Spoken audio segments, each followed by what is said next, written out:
दर्शकों में जैसे कि मैंने अभी मासूम शर्मा जी के समर्थन में कुछ इंस्टा पे और यूट्यूब पे कुछ रील्स डाली, तो मुझे दर्शकों के, इवन दो देखिए मैं ब्राह्मण हूँ और मेरे कुछ ब्राह्मण दोस्तों के मुझे कॉल आए हैं कि यार राजनीति में पढ़ रहा है तो घना ही बड़ा पंडित हो रहा है और क्या कहते हैं मासूम शर्मा को सपोर्ट करने में लग रहा है। आजकल पंडिताई ज्यादा जागी है। भाई पंडित हूँ तो खून में पंडिताई है यार, जेनेटिक असर कहीं जाता नहीं है।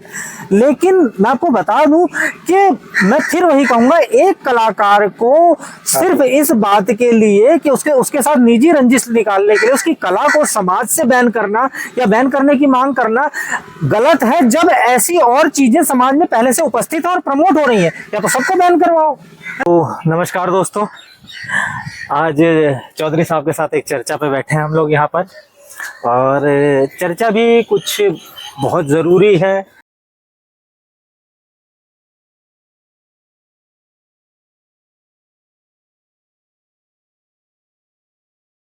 लेकिन करना तो बनता है। तो संदीप जी को नमस्कार। नमस्कार भाई जी, बहुत बहुत धन्यवाद, आपने अपने चैनल पे हमें समय दिया, इसके लिए धन्यवाद। तो संदीप जी, ये तो फॉर्मेलिटी की बात हुई। देखो बेसिकली जो आज हमारा चर्चा का विषय है वो ये है कि जैसे कि अभी समाज में हम लोग देख रहे हैं विभिन्न वर्गों को अलग अलग तरीके से आरक्षण मिला हुआ है डेवलप करने के लिए। सही भी है कि हमारे यहाँ का पुराना कल्चर रहा है, पुरानी संस्कृति रही है कि हम कमज़ोर को आरक्षित करते हैं, उसको संरक्षण देते हैं, चाहे वो राजा महाराजाओं की बात हो चाहे समाज की बात हो। बिल्कुल। और काफ़ी चीज़ों को लेके समाज में इन्हीं चीज़ों को लेके वैमनस्य भी आ जाता है कि भाई उसको क्यों मिल रहा है, मुझे क्यों नहीं मिल रहा है ना। कोई भी किसी भी तरह का क्लासिफिकेशन हो। जैसे हम सबसे पहले बात करते हैं स्त्रियों को मिलने वाली प्राथमिकता, संरक्षण और आरक्षण की, है ना। तो जैसे कि स्त्रियों को डेवलप करने के लिए आरक्षण मिला, संरक्षण मिला और स्त्रियों ने अच्छा डेवलपमेंट किया है। आज के टाइम पे विकास करके ऊंचे ऊंचे पदों पर पहुंची हैं। चंदा कोचर, शिखा शर्मा, निर्मला सीतारमण, और हमारे देश में 2 राष्ट्रपति महिला हो चुकी हैं, प्रतिभा देवी सिंह पाटिल जी और वर्तमान में द्रौपदी मुर्मू जी। खुद प्रधानमंत्री भी रह चुके हैं। इंदिरा गांधी जी हमारी प्रधानमंत्री भी रह चुकी हैं, जिनको हम आयरन लेडी तक कह रहे हैं, कहते हैं। तो आपको क्या लगता है कि अभी क्या महिलाओं को और सशक्तिकरण और आरक्षण की जरूरत है? देखिए, जिस तरीके से अभी सरकार की तरफ से जितना फायदा महिलाओं को दिया गया है, हर जगह, हर वर्ग में, हर फील्ड के अंदर, मेरे ख्याल से काफ़ी पर्याप्त है। अभी आप देख सकते हैं कि सरकार ने कई योजनाएं ऐसी चलाई हैं जिसमें महिलाओं को बराबर, बल्कि मेरे को तो लगता है पुरुषों से ज़्यादा ही उनको भागीदारी का मौका दिया जा रहा है। तो मुझे ऐसा नहीं लगता महिला कहीं भी पिछड़ रही है, किसी भी वर्ग में पिछड़ रही है।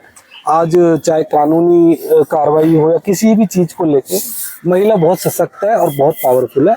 बस वो जागरूक है तो महिला किसी भी पुरुष से बिल्कुल भी पीछे नहीं है। सरकार पूरी मदद, ना मौकों की कमी है, ना मौकों की तो अवसरों की भी कोई कमी नहीं है। बस ये है कि उनके वो उसको कैसे बुनाते हैं। आप देखिए ना कि आप क्या कहते हैं, आज के टाइम पे हम अगर मीडिया सेक्टर में चले जाते हैं तो बहुत बड़े बड़े नाम हैं, रूबिका लियाकत, अंजना ओम कश्यप, श्वेता त्रिपाठी। मैं तो कहता हूँ, मुझे लगता है कि न्यूज का सारा काम धाम जो महिलाओं ने ही संभाला हुआ है। नहीं ऐसा नहीं है, सुधीर चौधरी है, पर मैं ज्यादातर बोल रहा हूँ, ज्यादातर तो महिलाओं ने ही संभाला हुआ है।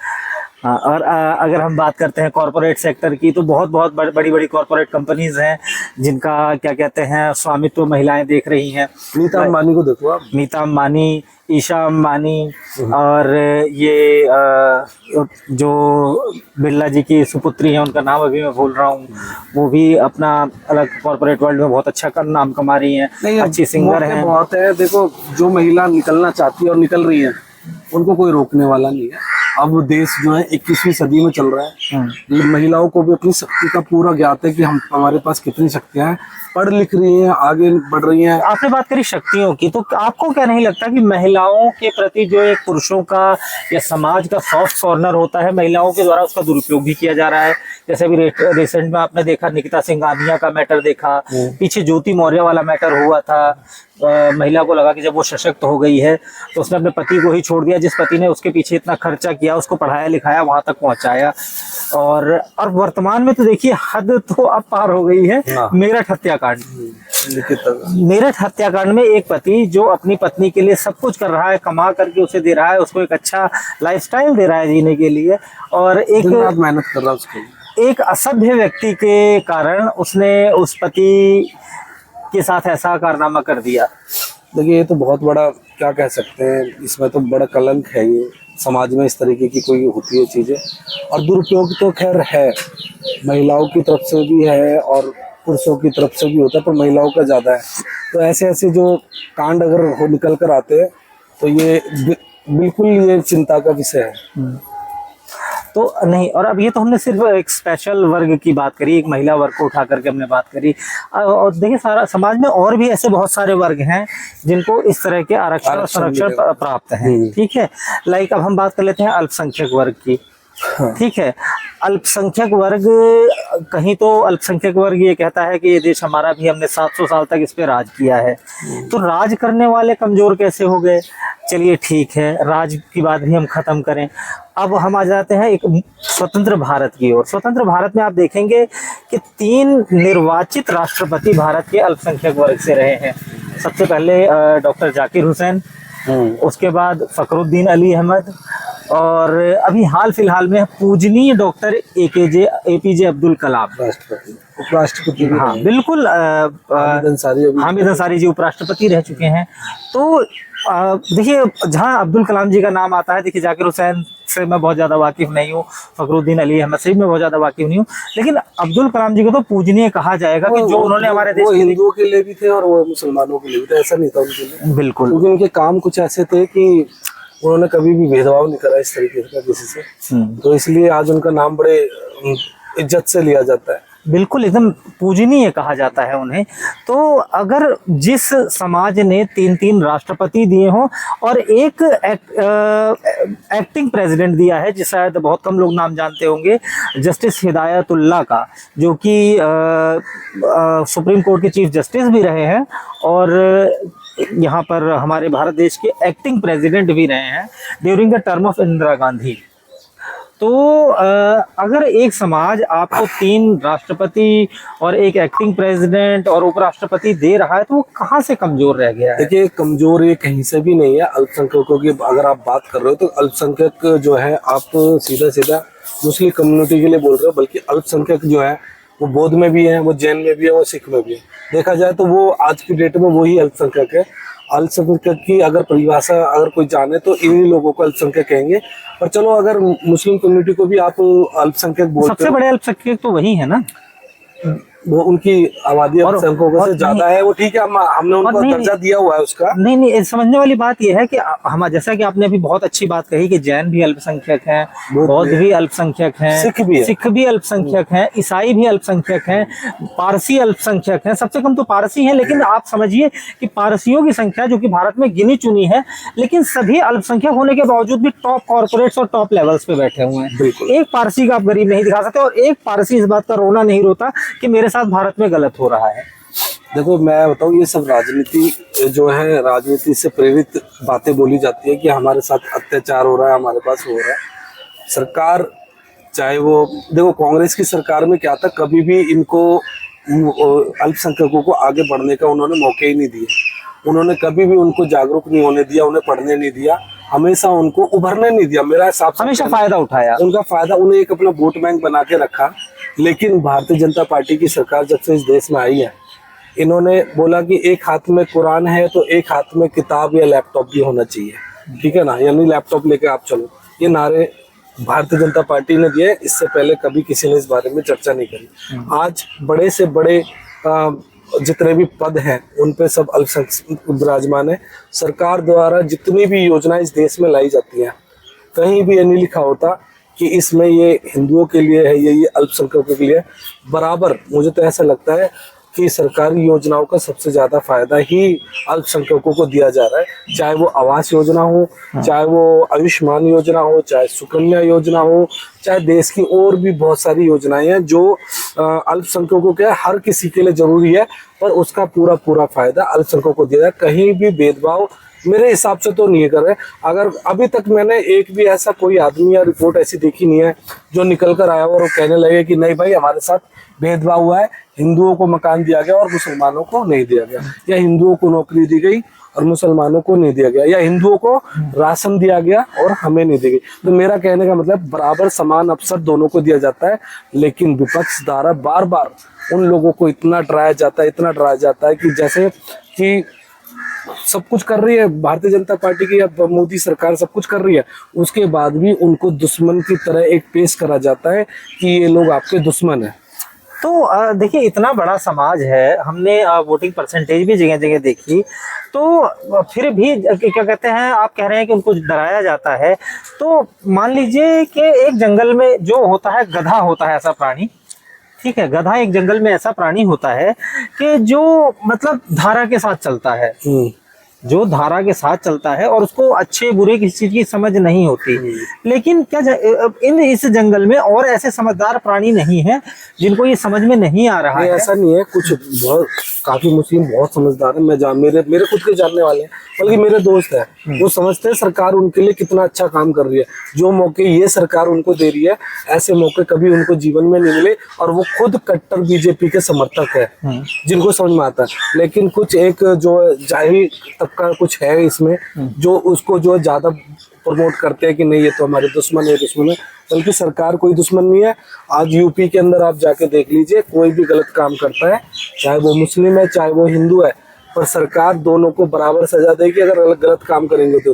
अभी क्या नाम था उसका, दुबे, जिसने पुलिस वालों को मारा था, क्या नाम था उसका, विकास दुबे। क्या क्या जाति थी उसकी? ब्राह्मण था। क्या करा था सरकार ने उसके साथ? गाड़ी पलट गई। सरकार ने क्या किया उसके साथ? तो जो भी करा उसके सारे सजा दी ना बराबर। तो अगर आपको यूं कहता है कि नहीं भाई ये तो सिर्फ मुसलमानों पे ही कार्रवाई करते हैं, भाई सरकार की निगाह में जो गलत करेगा वो उसको तो भाई गुनहगार वो होगा और उसको सजा दी जाएगी। मेरा सिर्फ एक बात और कहना चाहूंगा, लाठी बिना शासन नहीं है। आप लठ चलाओगे तो ही शासन होगा, और वो क्या नाम है, एक तरीके से सुचारू से। अब संदीप जी, जैसा कि मैं कह रहा था कि देखिए हमारे संविधान ने, हमारे सरकार ने, हमारे समाज ने वाकई में इन वर्ग विशेषों को कुछ अतिरिक्त शक्तियां, कुछ अतिरिक्त संरक्षण प्रदान कर रहा है। लेकिन ये कहाँ तक उचित है कि उस अतिरिक्त संरक्षण के लिए विक्टिम कार्ड खेला जाए या फिर उन अतिरिक्त शक्तियों का नाजायज फायदा उठाया जाए? देखिए ये तो इस देश में है कि यहाँ पर बोलने की आज़ादी, फ्रीडम ऑफ स्पीच बहुत ज़्यादा मिली हुई है। तो उसको सब लोग, कोई भी प्रकरण होता है या कुछ भी ऐसा होता है तो सबसे पहले जातिवादी फैक्टर सबसे पहले आगे रख दिया जाता है। कोई भी लड़ाई झगड़ा होता है या कुछ भी बात होती है तो सबसे पहले उससे बचने के लिए जातिवादी फैक्टर को आगे ले आते हैं, और अपने जो है आपके जो मौलिक अधिकार आपको मिले हुए हैं या आरक्षण आपको मिला हुआ है उसको आगे ले आते हैं। तो ये तो संविधान के लिए भी खतरनाक है और देश के लिए भी खतरनाक है। यानी जैसा कि आपने बताया, मुझे लगा कि मतलब आप उस एक्चुअल टॉपिक तक पहुंच रहे हैं जिसके बारे में डिस्कस करना चाहता था। अब हम छोटी छोटी इंसिडेंट्स की बात कर लेते हैं कि लाइक अभी रिसेंटली एक इंसिडेंट हरियाणा में हुई है मासूम शर्मा को लेकर के, आपने सुनी है? हाँ मैंने सुना थोड़ा सा, जो अभी तो कंट्रोवर्सी चल रही है। कंट्रोवर्सी में उसमें आपको कहाँ तक लगता है कि जैसे मैंने अभी पीछे एक ब्लॉग बनाया था, हनी सिंह के एक म्यूजिक को लेकर के कंट्रोवर्सी हुई थी, मैनिएक सॉन्ग को लेकर के, आपने शायद मेरा ब्लॉग देखा भी हो। तो मैंने जिसमें जो बात बोली है कि हनी सिंह ने एक गाना बनाया जिसको आप अश्लील कह करके बैन करने की मांग कर रहे हो। क्या हमारे समाज में, हमारी सोसाइटी में इससे पहले गाने नहीं आए? खलनायक मूवी आजकल संजू बाबा के सब फैन हैं, चोली के पीछे क्या है, तो संजू बाबा भी गा चुके हैं, मतलब संजू बाबा परफॉर्म कर अभी तक बज रहा है, अभी तक बज रहा है, आज के टाइम तक पॉपुलर गाना है। और उसमें गाने में ऐसा क्या कह दिया गया है, हनी सिंह बहुत अच्छे कलाकार है कुल मिलाकर के। तो लेकिन या तो आप आज से पहले की चीजें आपको दिखाई नहीं दे रही थी, या तो आपको सिर्फ हनी सिंह दिखाई दे रहे हैं। नहीं, मैं तो इन गानों का समर्थन नहीं करता हूँ। इस तरीके के गाने समाज में आने नहीं चाहिए। सबकी माँ बहन बेटियां सड़कों पे निकलती हैं और गलियों में घरों में रहती हैं। इस तरीके के गाने अगर बजते हैं तो ये चाहे वो भोजपुरी के हो, चाहे हिंदी के हो, चाहे हनी सिंह ने पंजाबी में बनाया तो पंजाबी के हो। लेकिन स्पेशल एक ही आदमी को टारगेट करना बहुत गलत है। वही मासूम शर्मा जी के साथ हो रहा है। आपको भोजपुरी गाने देख लीजिए, इतने गंदे। मैं आपको बताऊं दोस्तों, मेरे दर्शक भी सुन रहे हैं कि मेरे दर्शकों में, जैसे कि मैंने अभी मासूम शर्मा जी के समर्थन में कुछ इंस्टा पे और यूट्यूब पे कुछ रील्स डाली, तो मुझे दर्शकों के, इवन दो देखिए मैं ब्राह्मण हूं और मेरे कुछ ब्राह्मण दोस्तों के मुझे कॉल आए हैं कि यार राजनीति में बढ़ रहा है, तो घना बड़ा पंडित हो रहा है और क्या कहते हैं मासूम शर्मा को सपोर्ट करने में लग रहा है। आजकल पंडिताई ज्यादा जागी है। अरे भाई पंडित हूं तो खून में पंडिताई है यार, जेनेटिक असर कहीं जाता नहीं है। लेकिन मैं आपको बता दूं कि मैं फिर वही कहूंगा, एक कलाकार को सिर्फ इस बात के लिए कि उसके साथ निजी रंजिश निकालने के लिए उसकी कला को समाज से बैन करना या बैन करने की मांग करना गलत है, जब ऐसी और चीजें समाज में पहले से उपस्थित और प्रमोट हो रही है। या तो सबको बैन करवाओ। संदीप जी बिल्कुल सही बात है। एक आदमी को टारगेट करके फायदा नहीं है। आप पूरा इस पे एक, मेरे ख्याल से तो एक कानून बनाए, इस तरीके के अश्लील गाने ना चले और उसमें सभी को लिया जाना चाहिए। एक आदमी को टारगेट करके, अब उसने भी कितनी मेहनत करी है यहाँ तक पहुंचने के लिए, आपने उसको बिल्कुल पानी, उसकी मेहनत पानी में मिला दी। तो ये चीज तो मेरे भी समझ से बाहर है। मासूम शर्मा से पहले सिद्धू मूसेवाला जी के साथ एक देखिए हत्याकांड में वो मारे गए, लेकिन सिद्धू मूसेवाला जी ने क्या ऐसे गाने नहीं गाए? पंजाब के तो मोस्टली गाने जो गन और शराब को ही प्रमोट करते हैं, आप मोस्टली उठा के देख लीजिए, सारे गाने गन और दारू पे ही शुरू होते हैं और उसी पे ही खत्म होते हैं। तो ऐसे तो भाई आप खाली एक आदमी को नहीं टारगेट कर सकते। और आज के समय में भोजपुरी गाने में रागिनी विश्वकर्मा का लोग अपोज कर रहे हैं, उसको विपक्ष में जा रहे हैं, विरोध कर रहे हैं। 1991 से गुड्डू रंगीला इतने अश्लील गाने गाते हुए हैं। अभी खेसारी लाल ने चाची की बाची करके एक गाना गाया था, वो शायद सुना होगा, बड़ा ही अश्लील गाना था और उसको लेकर बहुत ज्यादा विवाद हुआ था। भाई कहने का मतलब ये है कि अगर आप एक्शन लेते हो तो सभी कलाकारों पे लो, एक खाली कलाकार पे आप एक्शन लोगे तो ये तो एक द्वेष या फिर बदले की भावना ही कही जाएगी, ये कोई उसका वो नहीं है। तो बस ये देखिए, आपको संविधान से यदि कोई शक्ति, यदि कोई आपको संरक्षण मिला हुआ है तो उसका नाजायज दुरुपयोग आप कर रहे हैं, तो वो दुरुपयोग बहुत समय तक बर्दाश्त नहीं किया जाएगा। उसके विरोध में आवाजें उठेंगी, आपके विरोधी समाज से नहीं, आपके अपने समाज से भी आवाजें उठेंगी। जो समझदार होगा वो आवाज उठाएगा, क्योंकि चाहे हम बात करें अल्पसंख्यक शक्तियों को की बात करें, अल्पसंख्यक लोगों को मिली हुई शक्तियों की बात करें, तो अल्पसंख्यक कहाँ तक अल्पसंख्यक इस समय संकट में है या उनका सामाजिक शोषण हो रहा है। हम 4 अल्पसंख्यक राष्ट्रपति, 3 अल्पसंख्यक राष्ट्रपति और एक एक्टिंग प्रेसिडेंट अल्पसंख्यकों समुदाय से देख चुके हैं। और फिर हम आ जाते हैं, अगर SC ST दलित समुदाय की बात करते हैं तो हमारे 2 राष्ट्रपति इसी समुदाय से आए हैं। एक अभी वर्तमान में हमारे महामहिम द्रौपदी मुर्मू जी हैं राष्ट्रपति, वो भी दलित समाज से ही हैं, दलित आदिवासी समाज से हैं। आदिवासी समाज। तो हमारे समाज ने, हमारे संविधान ने सभी को इक्वलेंट राइट्स दिए, इक्वल किया है। लेकिन यदि आप अपनी शक्तियों के पागलपन के पीछे इनका दुरुपयोग करने पे लग जाते हैं तो वो बिल्कुल गलत है। बिल्कुल सही बात है, और ये देश के लिए भी खतरा है, संविधान के लिए भी खतरा है। चलिए संदीप जी, अपना समय देने के लिए अभी मैं एक चीज और बोलना चाहता हूँ। आरक्षण को लेके बात तो हम कर रहे हैं। देखिए अभी समय जो है, आप भी देख सकते हैं, आरक्षण जो है जातियों को देख के दिया जाता है, सबको पता है। पर जातियां, जिसको जरूरत है उसको भी मिल रहा है और जिसको जरूरत नहीं है उसको भी मिल रहा है। तो मैं तो यही कहना चाहूंगा, सरकार से भी यही दरख्वास्त करना चाहूंगा आपके चैनल के माध्यम से, कि आप जाति स्थिति, जब आप आरक्षण अगर देते हो तो स्थिति के हिसाब से दीजिए। एक ब्राह्मण परिवार, गरीब ब्राह्मण परिवार, उसको सरकार की तरफ से कोई मदद नहीं है, वो आरक्षण भी नहीं मिल पाता उसको। ब्राह्मण है, भाई ब्राह्मण है हमारा। संदीप जी और मैं एक साथ तकरीबन 8वीं क्लास से साथ पढ़े हैं हम लोग, और संदीप जी बहुत पुराने परिचित हैं मेरे। तो संदीप जी, आपने तो स्थितियां देखी हैं कि मैंने देखते हैं, औरों की भी देखते हैं। तो ब्राह्मण लोग जो है कोई आरक्षण उनको नहीं मिलता। अपना फॉर्म भरने जाते हैं, 500 रुपए उनके फॉर्म भरने में लगते हैं, वहीं जो है आरक्षण वाले लोगों के 50 रुपए भी नहीं लगते। तो देखो आप है ना, उनकी स्थिति देखिए, स्थिति के हिसाब से आरक्षण दीजिए। जाति के हिसाब से आपने दिया, बहुत अच्छी बात है। और जो करोड़ों रुपए का जिनका हिसाब किताब है महीने का, वो भी आरक्षण ले रहे हैं, और जिनका 100 रुपए का भी हिसाब नहीं है वो भी आरक्षण ले रहे हैं। और जो ब्राह्मणों को, बेचारे को, जो गरीब है उनको आरक्षण नहीं मिल रहा है। और जो, चलो मेरा कहने का मतलब है, आप स्थिति देखिए और आरक्षण स्थिति के हिसाब से दीजिए। और ऐसे ही और भी जो सुविधाएं हैं, चाहे वो राशन की सुविधाएं या फिर मेडिकल फैसिलिटी है, तो भाई स्थिति के हिसाब से दी जाए तो ज्यादा बेहतर है। चलिए ठीक है, कुछ लोगों को तो शायद ऐसा भी लगेगा कि आप मेरे चैनल पे आए हैं तो शायद मेरी मुंह देखी बात कर रहे हैं, लेकिन मैं तो आपकी विचारधारा को काफी समय से जानता हूँ। तो मैं ऐसे ही बोला। चलिए ठीक है, बहुत बहुत धन्यवाद दर्शकों, आपने हमें इतना अपना समय दिया और देखा कि वर्तमान समय में हमारे समाज की वैचारिक स्थिति क्या है और कैसी सोच की हमें जरूरत है। और संदीप जी, हमारा अगला जो इंटरव्यू होने वाला है वो निखिल पारचा जी के साथ होने वाला है। निखिल पारचा जी ने समय दे दिया है अपना, हम उनसे मिलने वाले हैं। शायद निखिल पारचा जी के विषय में आपसे मैंने चर्चा भी की थी। निखिल पारचा जी एक अमर फाउंडेशन करके एक संस्था रन कर रहे हैं, और जो कि हमारे सनातन धर्म की जो मूर्तियां वगैरह है और जितने भी खंडित मूर्तियां और अपशिष्ट हैं जो हमारे घर से पूजा घरों से जो कचरा निकल रहा है फेंक देते हैं हम, उसकी व्यवस्थापन की प्रक्रिया में ये भी एक बहुत बड़ी त्रुटि है। इसको भी अगर लोग समझे तो बहुत अच्छा रहेगा। तो मैं चाहूंगा कि जब मैं निखिल पारचा जी हमारे साथ हों तो आप भी अपना थोड़ा सा समय साथ में दें और बैठा जाए साथ में, क्योंकि बिल्कुल जैसी आपकी विचारधारा है उसी प्रकार की विचारधारा के व्यक्ति वो भी हैं और महादेव के बहुत बड़े भक्त हैं। तो उनसे मिलना तो बहुत अच्छा रहेगा। धन्यवाद दर्शकों।